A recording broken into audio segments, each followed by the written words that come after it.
In 2015, Amnesty International proposed a collective decriminalization of sex work. But self-proclaimed celebrity feminist advocates, the feminist part, including but not limited to Meryl Streep, Anne Hathaway, Emma Thompson, you name it, vehemently opposed this notion. They claimed, along with many others, that the proposal was anti-feminist.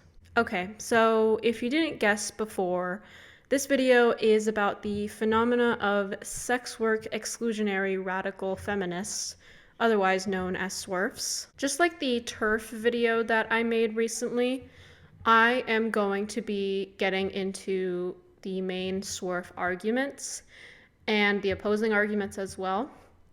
In other words, debunking said SWERF arguments. Going back to the amnesty situation, I mentioned previously that many argued that the decriminalization of sex work would actually encourage more exploitation rather than hinder it. Also, it's important to mention that usually a lot of the anti-sex work bias is targeted towards or framed around the narrative of saving women specifically, even though a lot of sex workers aren't even women. So it's just a little disingenuous to only frame it around women's exploitation. Even though it is pretty dominated by women, there's more to the story. So as basic as decriminalizing this profession would lead to more exploitation seems, it's important that we understand how to dismantle it. The argument that the decriminalization of sex work would allow for women to be taken advantage of more so than if there were legal barriers to participating in the profession, or frankly the complete eradication of it, relies on two umbrella assumptions. A, exploitation is an integral feature of sex work, so it's inherent to the profession.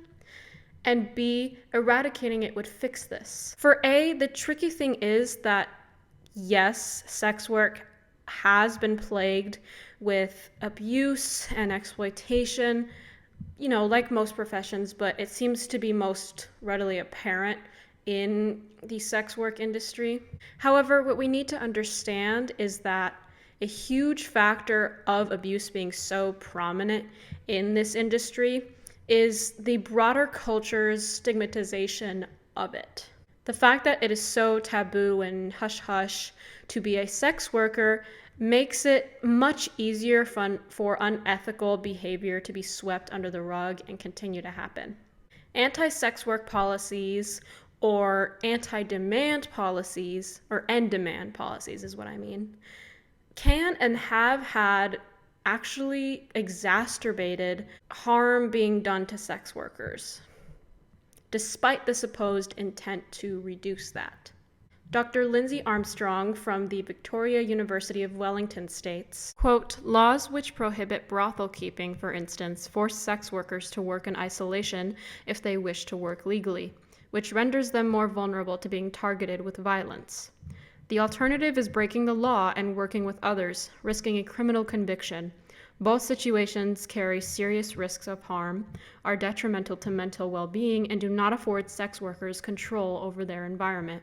To dig a little deeper, the phrase decriminalizing sex work will lead to more harm implicates a state of inherent exploitation within the profession itself.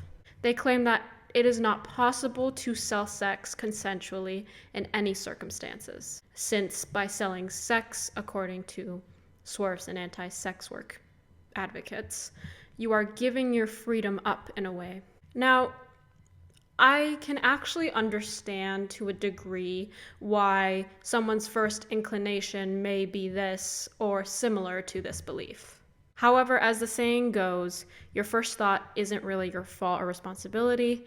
It's instilled in you by society, but your second thought and what you choose to do with it after is. See, as mentioned before, anti-sex work initiatives don't actually prevent abuse. Ridding people of a safe way to make a living leaves them infinitely more vulnerable than if we found ways to actually help them within their profession. Quote, in the United States, the introduction of the Fight Online Sex Trafficking Act, or FOSTA, and Stop Enabling Sex Traffickers Act, SESTA, legislation has seen sex workers globally impacted by the removal of sex worker content from advertising platforms that were hosted out of the US. Some sites, such as Cracker.com, a website used to advertise sexual services, have been completely disabled, leaving sex workers without their single income source. So, on top of sex workers becoming financially vulnerable due to these kinds of laws being passed, they also become physically vulnerable. For example, 60% of the 262 sex workers surveyed in a US study reported having to take on riskier clients since SESTA/FOSTA restricted their online platforms. In another study, a third of the 90 online-based sex workers, so 33.8%, recently surveyed reported an increase in violence from clients since the shutdown of Backpage and passage of SESTA/FOSTA. And bad news, clients aren't the only people that pose a threat to sex workers if the profession isn't completely decriminalized for adults. Findings from a U.S. survey of online-based and street-based sex workers indicated police violence was a real threat. When asked about their experiences doing sex work, one respondent declared, "All of my worst experiences happened because of the police." Survey results from 250 sex workers who participated in the Sex Workers and Police Promoting Health in Risky Environments, or SAPPHIRE study in Baltimore, Maryland, revealed that 78% had experienced at least one abusive encounter with the police. If going to the people who are meant to be protecting you when you are actually being abused will only result in either violence or your entire life being ruined, or both, then why would any sex worker or person want to report any violence within their industry? If it comes from both ends, why do anything at all? So when someone calls sex work blatantly anti-feminist and calls for its eradication or to stigmatize it even further, is it really feminist when these are the results that we're seeing from the stigmatization of the sex industry? Next time you hear someone say something like this, look a little deeper into what's actually going on. So this video was definitely a shorter one. It might have been the shortest one I've ever made, actually. And that's only because I'm actually planning on making a much bigger capstone type project on the decriminalization of sex work. In fact, I'm going to create a policy proposal for it, so stay tuned if you'd like. It will be ready by, say, the end of the year. For now, I'll keep making my usual videos on different topics that won't be as long as this end of the year capstone type of project that I mentioned. So, what do you feel is the best way to deal with mass exploitation in the sex industry? Do you have any personal experiences with the materials of this video? Well, I'll leave you with that. See you next time.